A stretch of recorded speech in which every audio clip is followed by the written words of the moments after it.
Assalamualaikum warahmatullahi wabarakatuh. Alhamdulillahirabbil alamin wa bihi nasta'in ala umuri dunya waddin.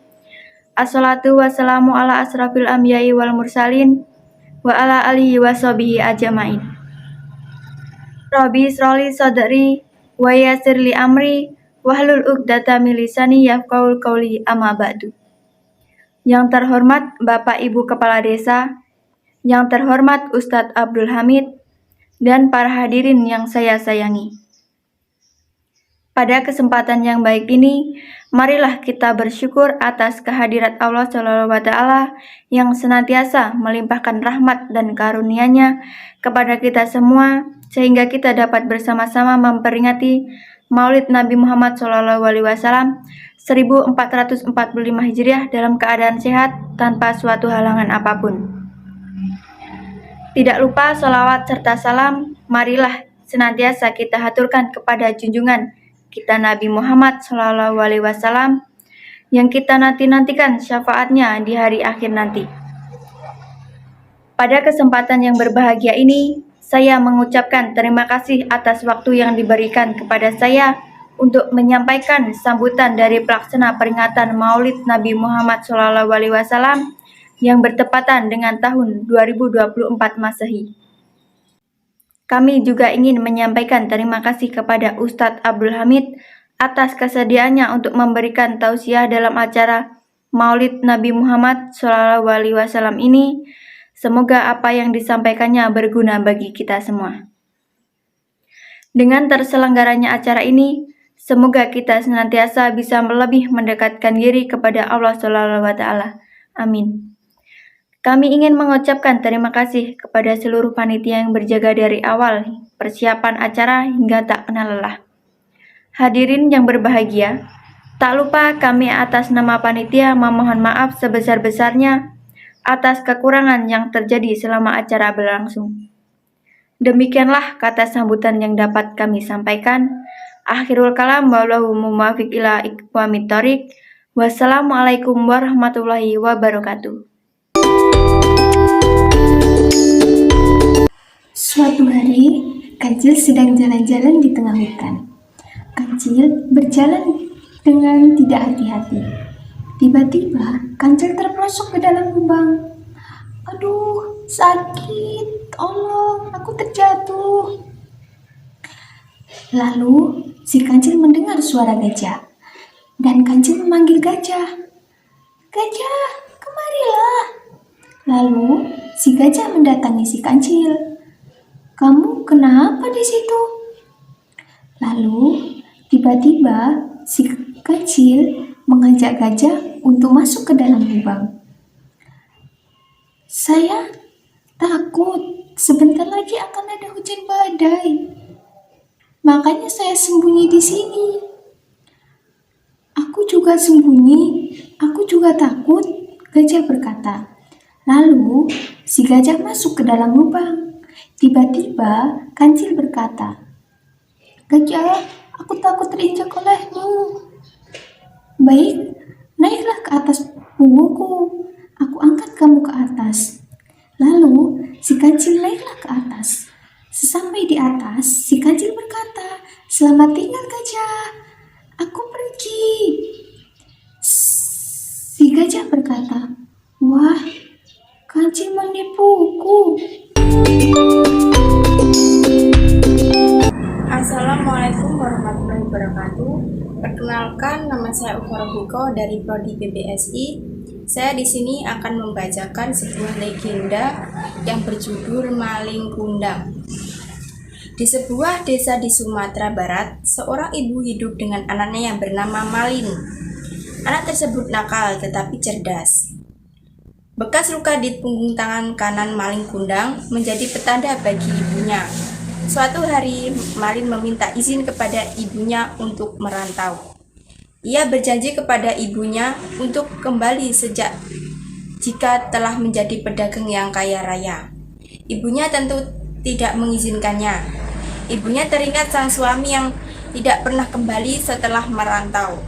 Namun, Malin berusaha meyakinkan sang ibu yang akhirnya rela melepaskan kepergian anaknya. Malin Kundang merantau dengan menumpang sebuah kapal milik saudagar yang kaya raya. Selama di atas kapal itu, Malin belajar banyak kepada awak kapal. Sampailah Malin di pulau yang sangat subur. Ia bekerja pada saudagar di sana. Ia pun menetap dan bekerja di sana. Malin sangat rajin, sehingga ia diangkat menjadi pekerja kesayangan. Saudagar itu pun menikahkan anaknya dengan Malin. Malin pun menjadi orang yang kaya raya. Suatu hari Malin dan rombongannya pergi berlayar ke kampung halamannya. Ibu Malin sangat gembira ketika melihat sebuah kapal bersandar di dermaga. Ia melihat sepasang suami istri berpakaian mewah berdiri di geladak kapal. Ia yakin bahwa pemuda itu adalah anaknya karena melihat bekas luka di punggung tangan sang pemuda.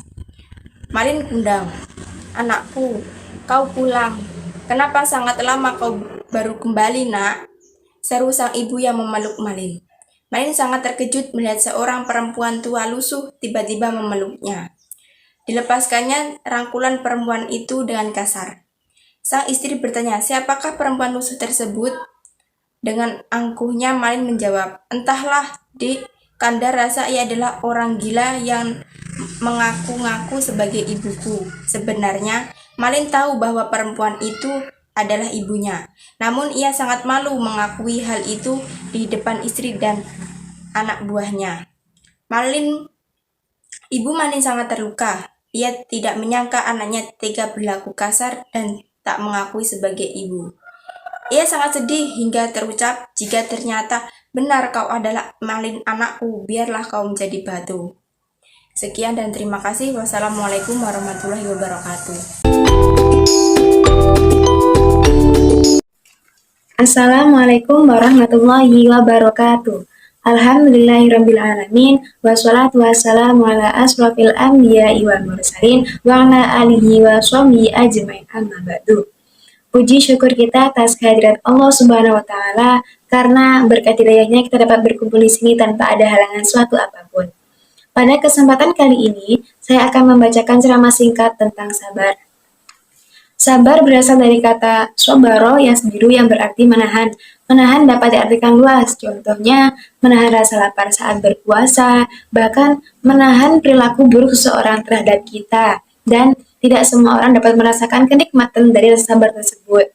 Oleh karena itu, mari kita tingkatkan ibadah kita kepada Allah Subhanahu wa Ta'ala agar kita diberikan rasa sabar yang tidak ada batasnya. Sebagaimana firman Allah dalam surat Al-Baqarah ayat 153 yang berbunyi, "A'udzubillahi minasyaitonirrajim. Bismillahirrahmanirrahim. Ya ayyuhalladzina amanu sta'inu bis-sabri was-shalah. Innallaha ma'as-sabirin." Yang artinya, hai orang-orang yang beriman, jadikanlah salat dan sabar sebagai penolongmu. Sesungguhnya Allah senantiasa bersama dengan orang-orang yang sabar. Maka dari itu dapat disimpulkan Allah akan selalu memberi pertolongan kepada hamba-hambanya yang senantiasa beribadah dan menaati seluruh perintahnya. Saya rasa cukup sekian. Saya akhiri. Wassalamualaikum warahmatullahi wabarakatuh. Assalamualaikum warahmatullahi wabarakatuh. Perkenalkan, nama saya Sunarni dari Prodi Pendidikan Bahasa dan Sastra Indonesia. Saya akan menyampaikan berita terkait pura-pura kaget saat temukan bayi, ternyata itu adalah anaknya sendiri.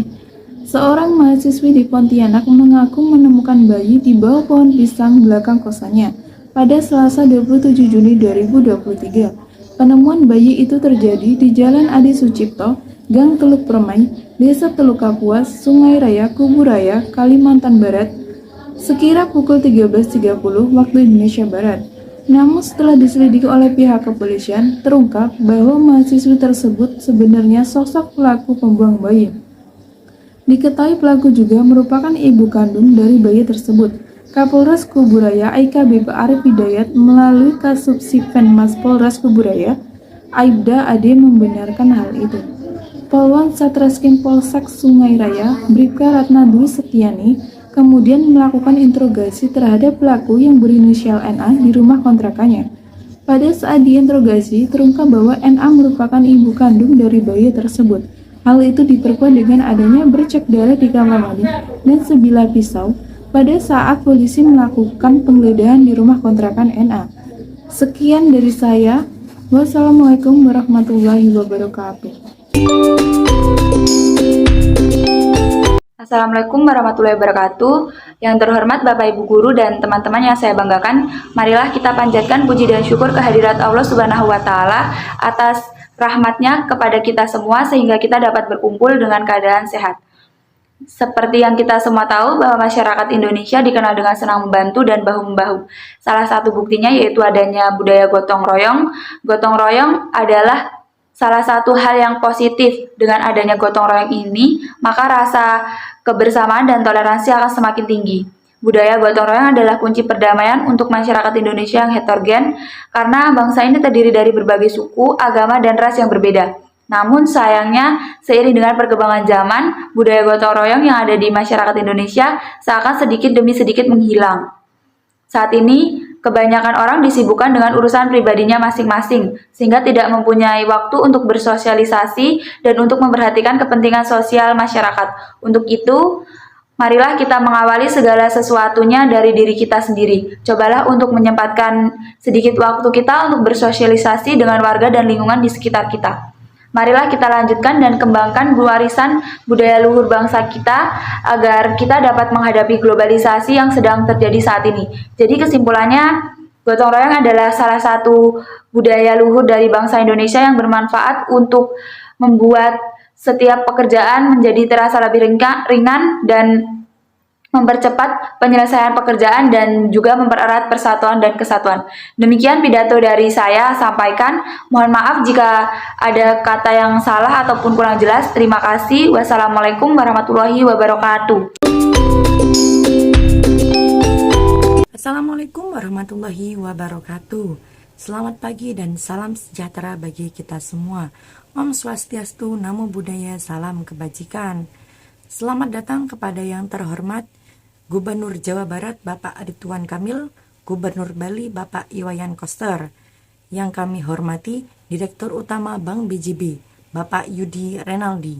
Yang kami banggakan para penerima program BJB Mesrakan Bali, serta hadirin dan tamu undangan yang berbahagia. Puji syukur marilah kita panjatkan kepada Tuhan Yang Maha Kuasa atas limpahan karunia-Nya pada hari ini, Rabu 19 Juni 2023. Kita dapat berkumpul dalam acara peresmian program BJB Mesrakan Bali. Sesuai dengan namanya, program ini merupakan aksi nyata Bank BJB. Mesra merupakan singkatan dari Masyarakat Sejahtera. Mengawali acara, marilah bersama-sama menyanyikan lagu kebangsaan Indonesia Raya. Hadirin dimohon berdiri. Hadirin dimohon duduk kembali. Beralih pada acara selanjutnya, marilah bersama-sama kita saksikan tayangan video BJB Mesrakan Bali. Bapak Ibu yang kami muliakan, selanjutnya marilah kita dengarkan sambutan yang akan disampaikan oleh Direktur Utama Bank BJB kepada Bapak Yudi Renaldi. Kami persilahkan. Hadirin, sambutan berikutnya akan disampaikan oleh Gubernur Bali kepada Bapak Iwayan Koster. Kami persilahkan. Beranjak acara berikutnya, penyerahan simbolis program DPLK Kredit Mesra dan Pesat. Kami mohon kesediaan kepada Direktur Utama Bank BJB untuk maju memberikan penyerahan program. Penyerahan simbolis program DPLK diberikan kepada perwakilan guru ngaji. Penyerahan simbolis kredit mesra diberikan kepada penjaga tempat ibadah. Penyerahan simbolis pesat diberikan kepada pengurus panti asuhan. Kami mohon kesediaan kepada Gubernur Jawa Barat dan Gubernur Bali untuk turut dapat naik ke atas panggung guna momen bahagia ini didokumentasikan. Terima kasih. Kami mohon kesediaan Gubernur Jawa Barat untuk tetap di atas panggung dan kami silakan kepada yang lainnya untuk dapat kembali ke tempat duduk. Hadirin yang kami banggakan, selanjutnya marilah kita dengarkan sambutan yang akan disampaikan oleh Gubernur Jawa Barat kepada Bapak Ridwan Kamil. Kami persilahkan. Bapak Ibu, hadirin, demikianlah rangkaian acara peresmian program BJB Mesrakan Bali. Jabar ada Observatorium Busa, Pantai Kuta adanya di Bali. Mohon izin saya Rensi Patricia, pamit undur diri. Wassalamualaikum warahmatullahi wabarakatuh. Om Santi Santi Santi Om. Namo Buddhaya, salam kebajikan. Assalamualaikum warahmatullahi wabarakatuh. Saya Sunarni akan mewawancarai 3 mahasiswi dari Universitas Nurul Huda, Prodi Pendidikan Bahasa dan Sastra Indonesia semester 1. Ini ada Preti Ratnasari dan di sampingnya ada Siti Maimunah dan sebelah kiri saya ada Siti Korea. Ini saya akan memberikan pertanyaan kepada mahasiswi Prodi Pendidikan Bahasa dan Sastra Indonesia. Pertanyaan pertama, apa yang membuat kalian tertarik untuk mengambil Prodi Pendidikan Bahasa dan Sastra Indonesia dan apa alasannya? Bagaimana menurut Preti Ratnasari? Saya mengambil Prodi Pendidikan Bahasa dan Sastra Indonesia supaya saya bisa berliterasi dengan baik dan bisa mengajarkan ke generasi yang akan datang. Baik, bagaimana jika menurut Siti Maimunah? Alasan saya mengambil jurusan ini karena ingin mendalami tentang sejarah sastra Indonesia. Karena dari dulu saya suka membaca dan menulis novel, jadi menurut saya harus mengembangkan lagi bakat saya di bidang ini. Oke, terima kasih untuk Siti Maimunah. Bagaimana jika menurut Siti Korea? Karena saya ingin menjadi seorang guru yang berkompeten, yang bisa mengubah perspektif siswa dalam belajar, sangat ingin mengembangkan pendidikan bahasa Indonesia dan besar harapan saya untuk bisa membantu dan bermanfaat kepada orang banyak melalui pendidikan. Baik, terima kasih untuk kalian semua. Kita lanjut ke pertanyaan terakhir. Apakah kalian yakin jika jurusan Pendidikan Bahasa dan Sastra Indonesia menjanjikan di masa depan? Jika saya katakan prospek kerjanya nggak bagus atau penghasilan lulusannya nggak besar, apakah kalian masih yakin untuk mengambil Prodi Pendidikan Bahasa dan Sastra Indonesia? Kita mulai jawaban dari Siti Korea. Ya, saya yakin karena lulusan bahasa Indonesia itu tidak hanya sebagai seorang guru, bisa juga menjadi sebagai penutur bahasa asing, sebagai juga jurnalis. Terima kasih untuk jawaban Siti Korea. Kita lanjut jawaban dari Siti Maimunah.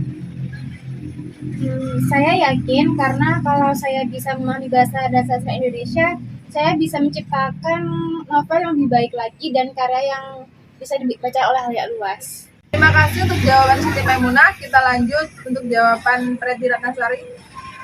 Saya yakin karena jika saya bersungguh-sungguh mendalami pendidikan bahasa dan sastra Indonesia, supaya bisa menjadi lulusan terbaik dan guru yang berkompeten. Baik, terima kasih untuk kalian semua. Semoga bisa menjadi mahasiswa yang aktif dan terwujud harapan dan cita-citanya. Saya Sunarni, pamit undur diri. Wassalamualaikum warahmatullahi wabarakatuh.